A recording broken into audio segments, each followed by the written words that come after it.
কড়াইয়ে তেল গরম করে তার মধ্যে ঘি দিয়ে দিই। ঘিয়ের মধ্যে তেজপাতা, দারচিনি, এলাচ দিয়ে তার মধ্যে আলু দিয়ে নাড়াচাড়া করলাম।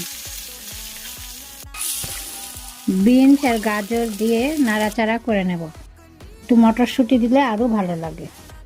ধনে, জিরে, আদা, লঙ্কার গুঁড়ো, বাটা মশলা দিয়ে নিলাম। আর লবণ পরিমাণ মতো দেবেন। আমি রান্নার আগেই চালটা ধুয়ে রেখেছিলাম, ধুয়ে ভিজিয়ে রাখা চালটা দিয়ে দিলাম। চালটা ভালো করে নাড়াচাড়া করে ভাজা ভাজা হয়ে যাবে। গরম মশলার গুঁড়ো লাস্টে একটু দিয়ে দিলাম। যখন সবজি থেকে ছেড়ে ছেড়ে যাবে তখন চালটা নিয়ে আমি জল গরম করে তখন তার মধ্যে দিয়ে দেবে।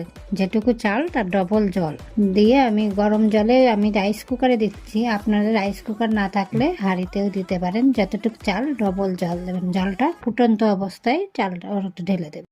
একটু বাঁধাকপি আগে থেকেই ভেজে রেখেছিলাম। এবার আমি রাইস কুকারের মধ্যে এটা ঢেলে দেব।